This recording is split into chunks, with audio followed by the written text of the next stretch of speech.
Yes, guys, this is episode 1. Let's begin. Also, remember, this is a reading one, more like a text one, so that's why there's no episodes and video show for this one. But anyways, let's begin on the episode. Elemental Domination, Part 1, Length for Freedom. I hate this place.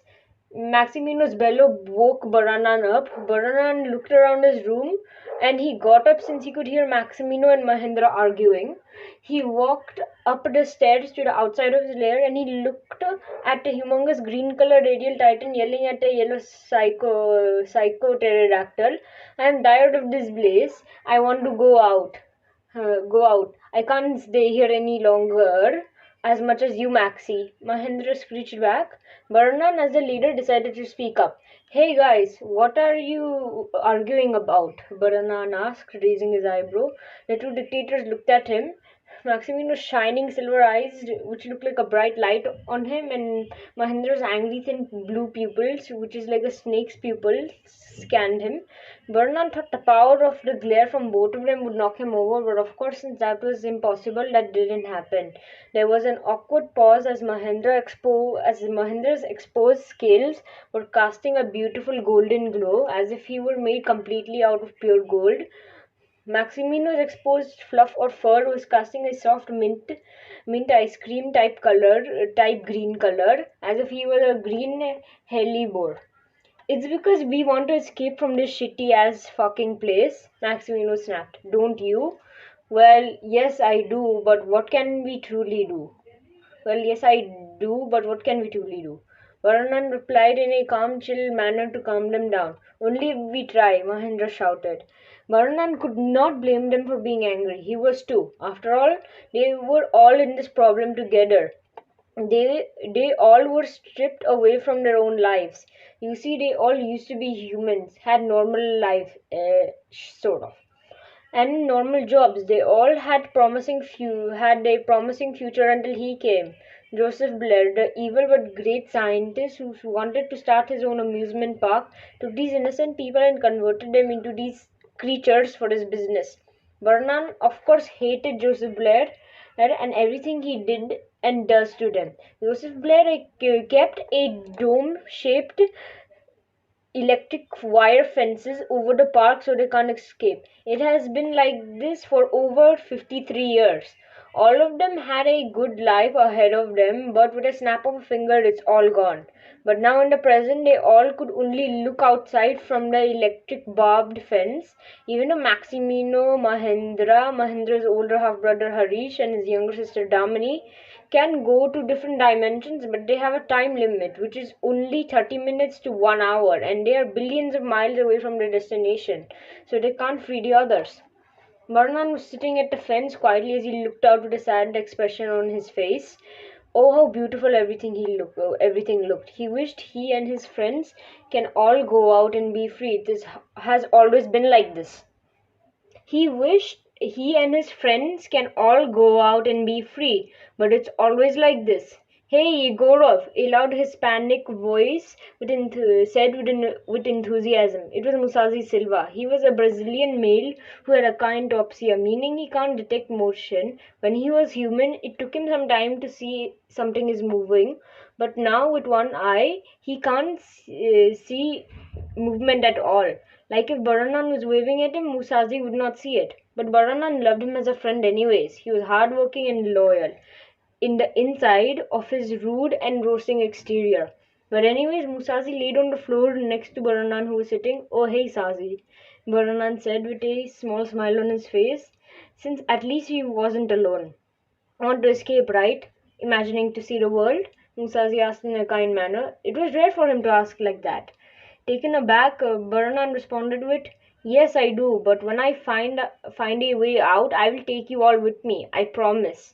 Aw, what a lovely, sweet leader you are, Russian man, Musashi said with a gentle smile.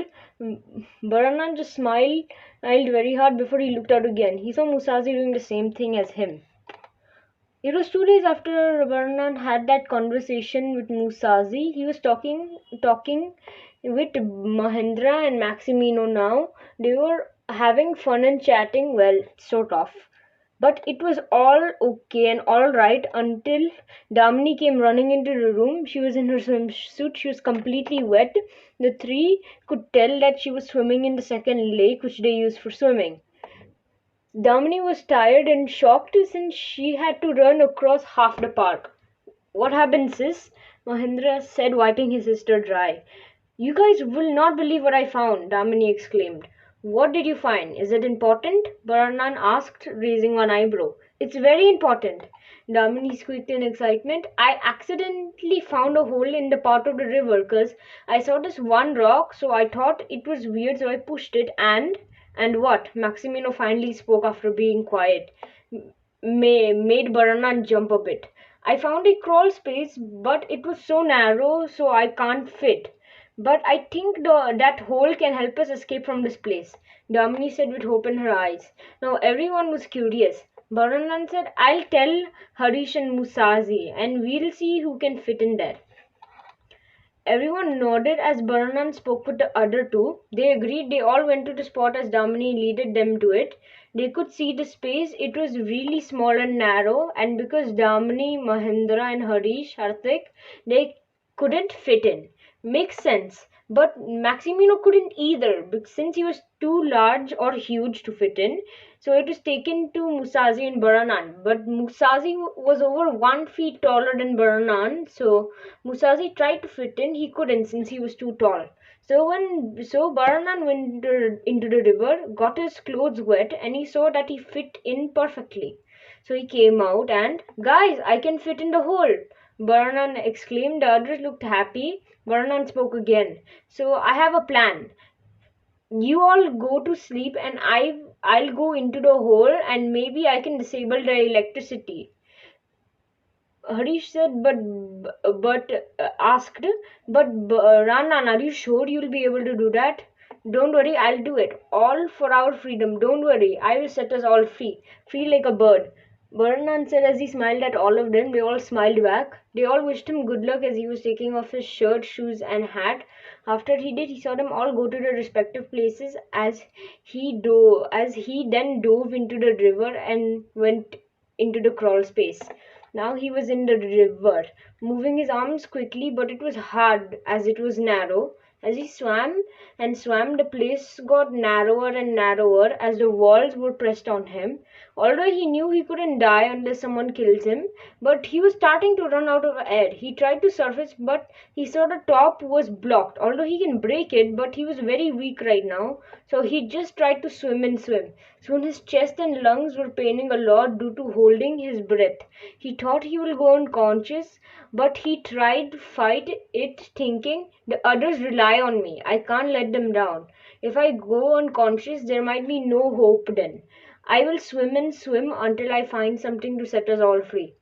He thought bravely as he swam and swam, and he went through the hole, which was quite narrow, but he managed to go through it. He swam even more, clutching his aching chest as he kicked his legs to swim, but after a couple of minutes, his face bumped into a stone wall. He opened his eyes. They were blurry due to the water. He could see a lever, a light blue lever, so it was easy to see.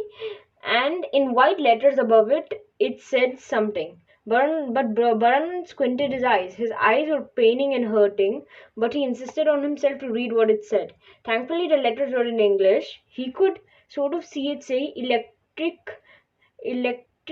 fence disabled, but he couldn't be sure, so he put his right hand on it so he could clarify. His heart lurched as he found out it said it exactly.